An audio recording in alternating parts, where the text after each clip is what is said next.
Reactions Matter by David W. Searcy, Jr. Please like, subscribe, comment, and share the video. Thanks for watching. Enjoy the content. What's up, ladies and gentlemen? Welcome back to the channel. Hope you're having a great, marvelous, wonderful, beautiful, blessed day. So today we're checking out time travel, the most convincing time traveler story. Do y'all believe time travel is real? Could be. Anything's possible nowadays. Alright, let's dive off into it. I've uncovered compelling evidence that back in 2006, a genuine time traveler appeared from all the way back in the 1950s. And he's not the only one to claim such a miraculous feat. So start up your TARDIS and get ready for a mind-bending look at some of the most convincing and bizarre tales of time travel I could find.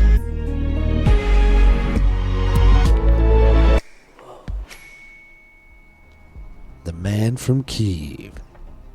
Before we jump in, let me just set something straight. Time travel is 100% definitely possible. There, I said it. How do I know this? Well, according to Albert Einstein's theory of relativity, time and space are intrinsically linked, and the faster you travel, the slower you experience time. But don't take his word for it. Scientists tested the theory by putting one clock on a fast-moving airplane and another on the ground. After the plane completed a trip, they compared the two. The clock in the plane ended up slightly behind the one on the ground. Whoa. This doesn't mean we've got the technology to jump hundreds of years into the future right now, but it sure makes you think, doesn't it? And with that in mind, let me tell you the remarkable case of Sergei Ponomarenko. Alright, so just in a jet, they lost a couple of minutes. April 2006, in the Ukrainian city of Kiev, a man dressed in an old-timey outfit carrying a retro camera was spotted wandering the streets looking utterly confused. The mysterious stranger stumbled around for a while, seemingly in shock before bumping into a couple of police officers. Nervously, he asked them for directions, only the place he asked about no longer existed. Then he followed up with a question that would make their head spin. What year is it? He asked again and again. Growing tired of his incessant ramblings, the policeman arrested the strange man on the spot. Sometime later, our enigmatic gentleman was sat in police custody, being questioned. He identified himself as one Sergei Ponomarenko, and claimed he was from the year 1958. What? Obviously, the cops didn't believe him. But then he handed him his ID, and things got much weirder. The identification had been issued by the Soviet Union, which Ukraine hadn't been a part of since 1991, 15 years before. But Sergei looked no older than 30, and the birth date on the ID card read 1932. Something was very wrong. Well, according to Sergei, he'd been on a walk with his fiancée, Valentina Kurish, when he noticed a strange bell-shaped object in the sky. Mesmerized, he grabbed his camera and took a snapshot of the erratically flying object. Only immediately after the flash, he found himself transported forward in time to the same spot in 2006. And that's when the officers had found him. Well, safe to say, they were having none of it, and Sergei was sent to a psychiatrist for a proper evaluation. Now, his claims definitely sound crazy, but did he have any proof?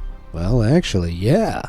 Sergei's psychiatrist, Dr. Kutrikov, took his camera and called a photography expert in to see if there really were any photos of this strange bell-shaped object on there. First off, the camera itself was found to be totally authentically vintage. Secondly, the film inside was in near-perfect condition, despite being so old that it couldn't easily be developed with contemporary technology. Indeed, it had gone out of production back in 1970. And when the guy did manage to develop the film, he was even more flabbergasted. The photos were indeed of Kiev in the 1950s. One showed Sergei posing in the same outfit he was arrested in, another with a young woman, and another of, there it was, the infamous bell. Was Sergei telling the truth? Was he really a time traveler? The find out, Kucherkov brought him in for yet another interview. He slid the photos across the table and asked him to explain them. Sergei simply glanced at them and said, "See, I told you so." He went on to say that he had no idea what the strange bell-shaped UFO could have been or what happened to him. He simply reiterated that he took the photo, wound up in the future, and had literally no clue what was going on. Unable to get anything more out of him, the psychiatrist sent Sergei back to his room at the clinic, and well, that was it. He was never seen again. That's right, chucked you a curveball there, didn't I? Sergei was confirmed via CCTV to have returned to his room as normal, but once inside, he completely vanished. Seriously, the door never opened again, yet bars on the window should have made escape impossible. Regardless, when he was next checked up on, he was gone. Man, a time traveler and a magician? What next? Well, now the... Alright, what do y'all think? A space... I mean, that's pretty compelling. Like, that's a pretty compelling argument. Like, he had a photograph. Like, think about what you would have to do to bring a 1953 camera in perfect working order with perfect film of pictures from 1950.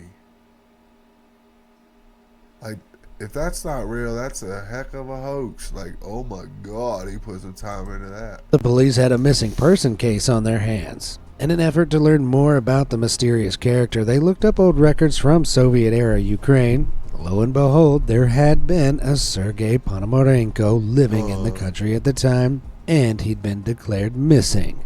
In 1960 rather than 1958, but the coincidence was still very spooky. At a dead end, but determined to find answers, the officers decided to look up Sergei's supposed fiancée, Valentina Kurish. Some hardcore sleuthing later, they couldn't believe their eyes when they eventually located just such a woman. It was time to pay her a visit. After knocking on the door, they watched with amazement as a 70-year-old woman answered. Could it really be her? She explained that her fiancé Sergei did go missing in 1958, but that he'd returned to her a few days later saying he'd seen into the future. It was her. Apparently, Sergei had become a bit of a local celebrity after his time jump, telling stories of future tech he spied during his trip. But he didn't stick around forever. He vanished again in the 1970s, this time never to return. Following this reveal, Valentina provided the investigators with some new photos, one of which supposedly showed Sergei stood in Kyiv in the year 2050. Check out the skyline. That's way more advanced than it is in present day. Man, this guy sure got around. Was that where he went when he disappeared for good? If so, how did Valentina get hold of the photo? Or did he time travel more than twice? How had he even time traveled in the first place? Where was he now? He could literally be anywhere, hundreds or even thousands of years into the future. Oh, my head hurts. So the mystery was never solved, Sergei was never seen again, and the story became legendary. So legendary that it was even featured on a Ukrainian TV show named Aliens, where the events were recreated. That's where that CCTV footage came from. But that leaves us with a question. Where's all the actual evidence? The CCTV footage, the photo of his ID card, the photo of Sergei from 2050, shock horror, they were all just recreations. And not even particularly convincing ones. The CCTV feed displays the date Wednesday, 23rd April 2006, but if you check that date, it was actually a Sunday. The real footage is suspiciously nowhere to be found. As well as this, the ID card has several inaccuracies, and as for that image of Sergei in 2050, well, several of the skyscrapers are just cloned through Photoshop. But hold on, they were only ever supposed to be recreations, right? So this crazy tale could still be true. Technically, yes, but there's a chance the Ukrainian show didn't recreate the events at all and actually just invented the whole affair and presented it as fact. They're not exactly the most reputable source, and any real evidence for the story is yet to show up. It's all smoke and mirrors, and in all honesty though, we just don't know. Maybe we never will. But what do you think? Is this the single most convincing time travel story ever? Or is...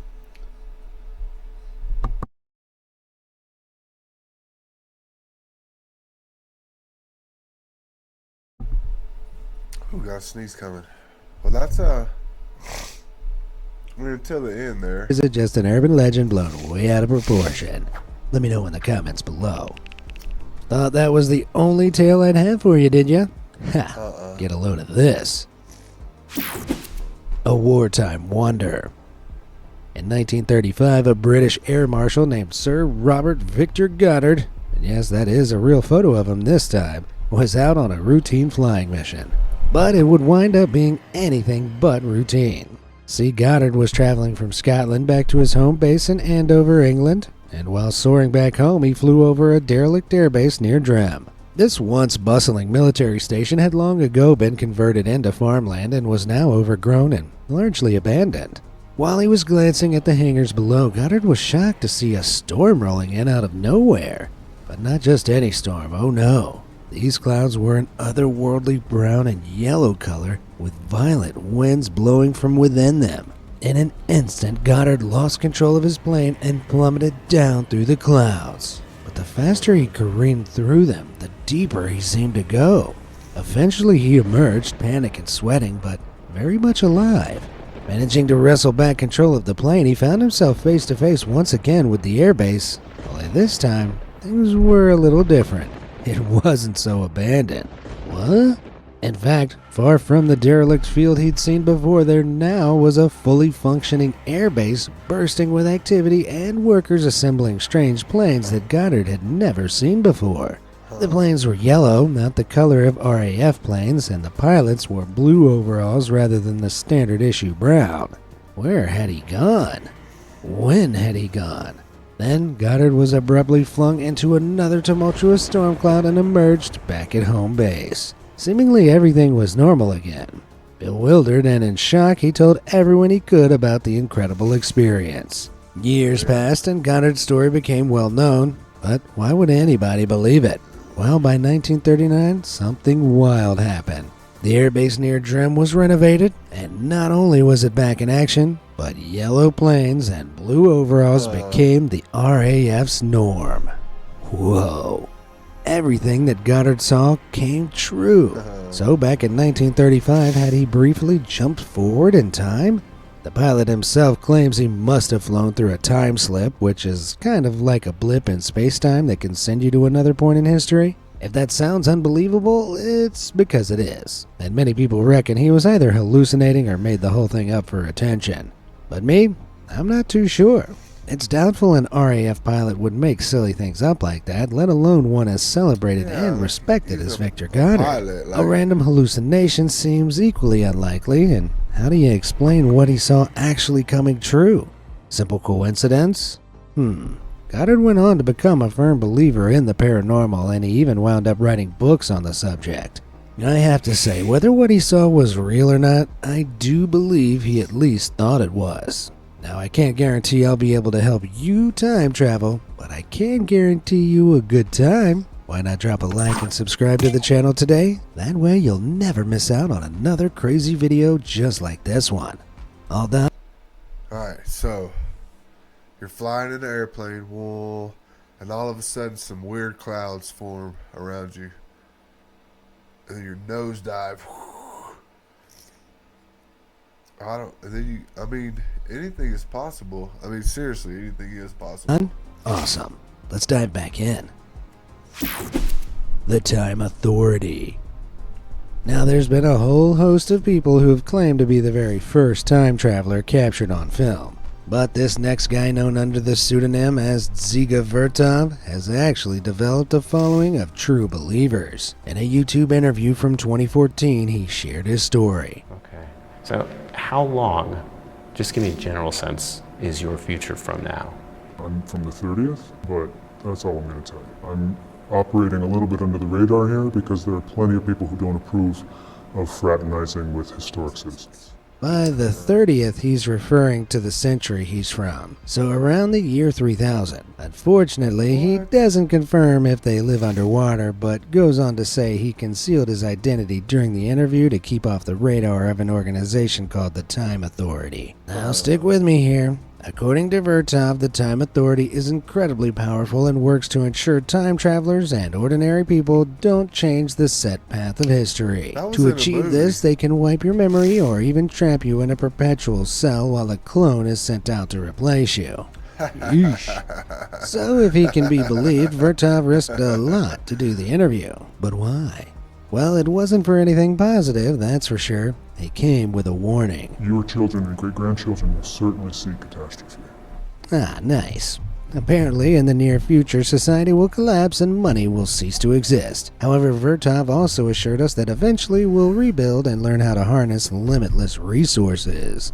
Oh, okay then. The interviewer was understandably skeptical of these claims, especially when our future friend refused to offer any proof. Vertov didn't exactly take this skepticism well, though, and stormed off set, never to be seen again. Did he jump back into his time machine and decide the past wasn't worth revisiting? We may never know. But you only have to glance at the comments to see how many people are certain he was the genuine article. I'll be honest, I'm skeptical. Without proof, it's hard to believe anything this man said, but then again, would bringing proof have altered the timeline and angered the so-called Time Authority? Perhaps. I'm more interested in why his language and pattern of speech doesn't appear to be any different to ours despite living 10 centuries in the future. Yeah, jury's out on this one. Well, I don't know. I mean, is that possible? Like 3,000, the year 3,000.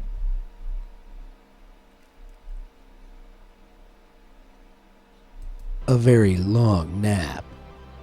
Ever heard a story of a coma patient waking up and being amazed by how much the world has changed? Well, You guys know anybody that's been in a coma?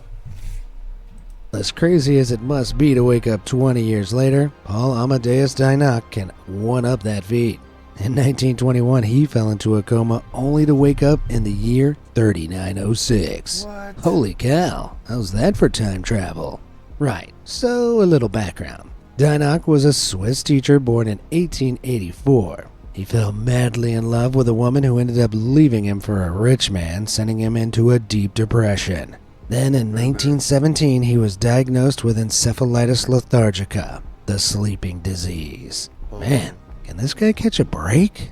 Because of the disease, he found himself randomly falling unconscious for long periods of time, culminating in the infamous coma of 1921.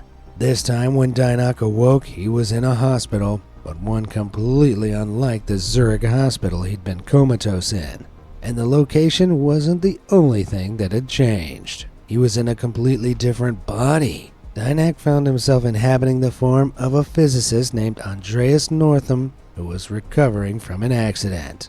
Dynock and Northam's body couldn't understand the language that the hospital staff spoke, but could see past events through Northam's memories. Because of this, he learned that he was in the year 3906 and that after our time, violence, poverty, and overpopulation had crippled humanity to the point a catastrophic nuclear war had broken out. But it got better.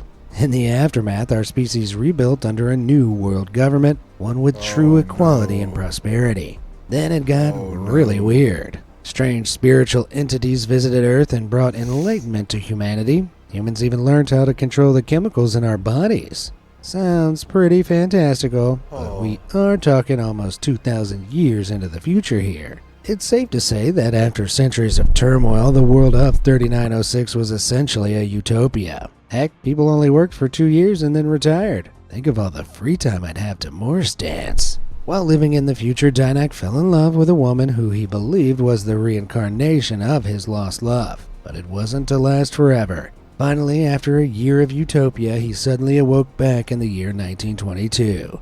That must have been a culture shock. Being an intellectual, Dynock didn't tell anybody about his experience for fear of being called crazy. So, how did we ever find out? Well, after he awoke, he wrote all of his experiences down in a diary, then moved to Greece and started teaching there.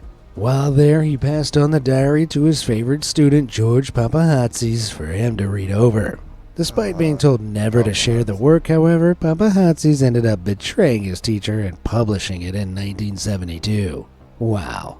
Whether you agree with his decision or not, we'd never have heard about it otherwise, which is precisely the problem. Some claim that Papahatsis had actually just written a work of fiction and framed it as fact for publicity. In which case, wait for it, Dynock was never real, just a literary device. And sure enough, there are no records of Dynock ever actually existing. Indeed, a photo commonly associated with the guy was found to just be a criminal from New Zealand. Pretty sus, right? Others think that Dynock did exist and he did have that wild experience, but it wasn't time travel, it was just an incredibly vivid dream. Coma patients have been known to have these larger-than-life dreams, so it's not outside the realm of possibility. But what about the more interesting option? Could Dynock have actually seen the world of tomorrow? Did he even exist? I guess there's only one way to find out. Wait and see if his predictions start coming true. We might be waiting a while, though. Phew. Like, can you imagine waking up in a coma? Waking up, not in a, you can't wake up in a coma. You can wake up from a coma. Like, how long will it keep you on oh, that's just crazy. Future photo. Okay, we might need to be wearing our tinfoil hats for this next one. Back in 2018, a man named Alexander Smith appeared in a handful of videos on the YouTube channel Apex TV, and he had a confession. Can you guess? Alex claimed he was a time traveler. Okay, maybe that wasn't the hardest guess. Supposedly, the CIA had sent him on a top-secret mission back in 1981, when he had to travel through time to the year 2118. What that mission was exactly, he was tight-lipped about. But when he returned, the CIA weren't happy. The traveler claimed he had to go into hiding, and they've been hunting him down ever since. But I'm living in hiding. They aren't gonna find me. Yes, I did tell my family about the story, but only after I set it on video recording. Okay, so what do we have to go on here other than his word? Well, Smith produced a photo from his pocket that was apparently a copy of one confiscated from him by the CIA. See, when he was in 2118, he'd snapped the futuristic cityscape. At least that's what he says. That pic is far too blurry to really see anything of note. Regardless, he claimed that he'd been sitting on this evidence since way back in the 80s, as he didn't think the world was ready to see it. No idea why he thought 2018 of all years was the right time, but whatever. He went on to urge humanity to deal with climate change, implying he'd seen a future where it ravaged the globe. Wouldn't you want to tell people that as soon as possible rather than hanging around? I don't know though, that photo doesn't look like it depicts a ravaged city. Not that you can tell, of course. Supposedly it's only blurry though, because that's what happens when you travel through time. Sure it is, bud. On top of that, the guy does a constantly wavering American accent that I'm wholly unconvinced by. This picture was the city I walked in. I'll never forget when I took that picture. It was right outside the city. Yeah, that alongside that weird mask thing he's wearing, and I think it's pretty safe to say old Alexander was just a chancer looking for his 15 minutes of fame. Unless that's just what happens to your face when you travel through time, of course. Sorry, but I just had to include this for the sheer hilarity of it. Buskill man, away! So many people talking about time travel. I mean, obviously it's possible. You think they have us? You think they have?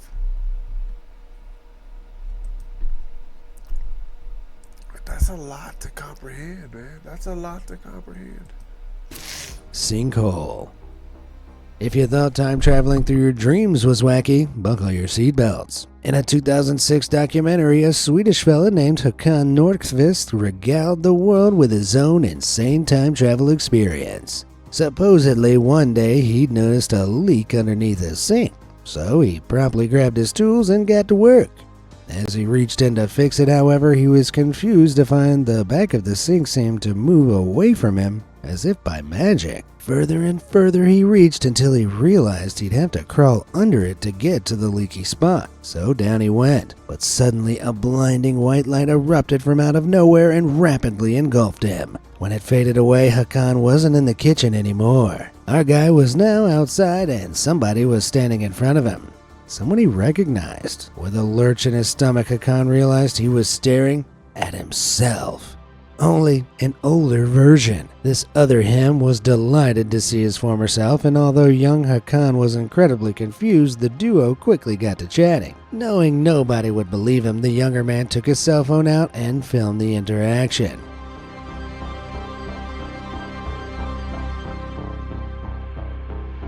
Yep, they even had matching tattoos. After having the time of his life, though, Hakan had to return to his own time to share his story.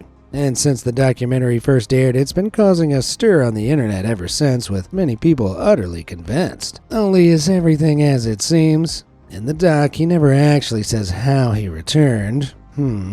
And it seems pretty convenient that the footage we have is just blurry enough that you can't properly make out the future fella's face, doesn't it? True, cell phone cameras were pretty poor back then, but he could have got a better angle. What's more, skeptics were quick to point out that the matching tattoos both look far too fresh. Wouldn't the older man's be more worn? Well, these are all valid questions, because it was eventually revealed that this whole thing was just one big publicity stunt. Oh man. Yep, it was run by insurance company AMF for their pension plans. Because I don't know, nothing sells insurance like time travelers, I guess. Don't worry, I'm confused too.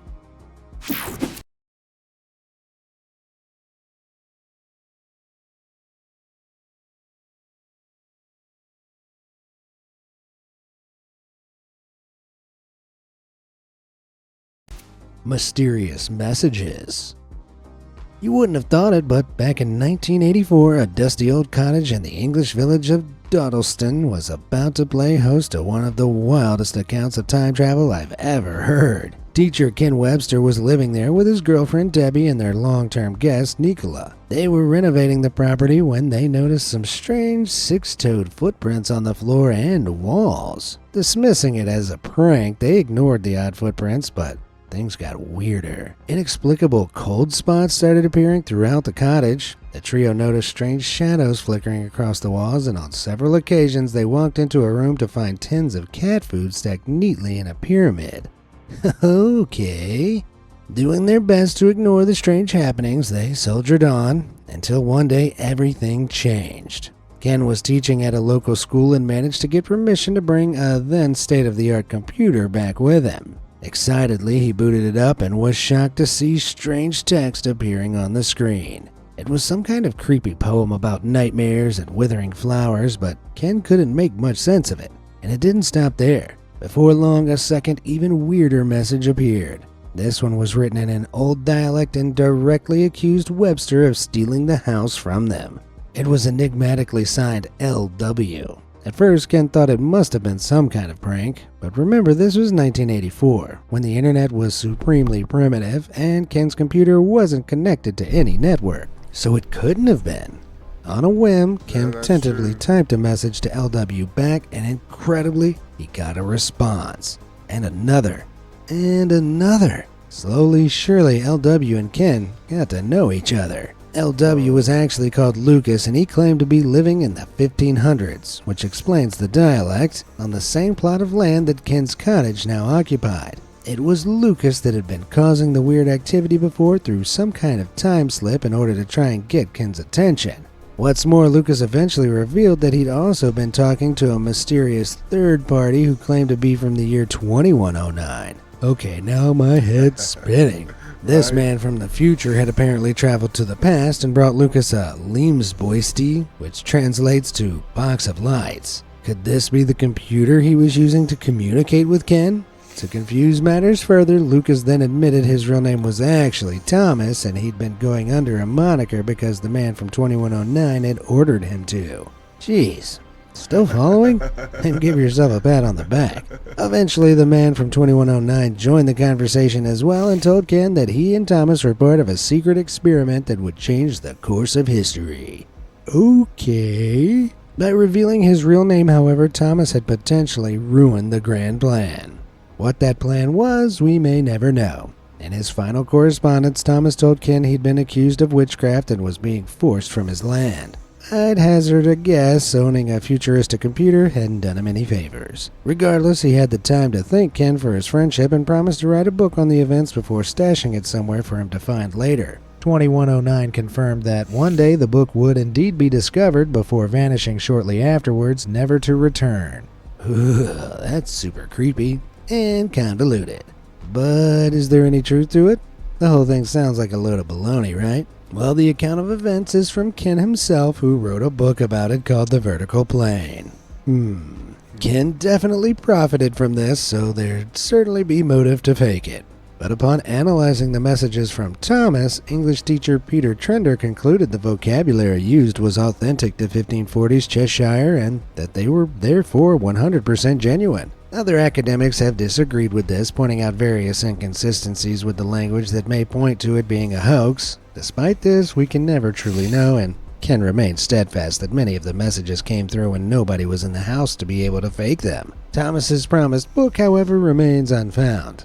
I'm on the fence with this one. I want it to be real, I really do, but until we get some more concrete proof, I'll leave it up to you to decide. And with that, I've had about all the timey-wimey tales I can take. Which of those incredible accounts did you think was most believable? Let me know down in the comments below, and thanks for watching. Alright, wow. Phew. Time travel. I am from the future, but I'm also from the past. But most importantly, I'm from right now. Alright guys, what do you think? Is time travel real? Have you experienced time travel? Let me know down in the comments. I'll see you in the next one. Peace.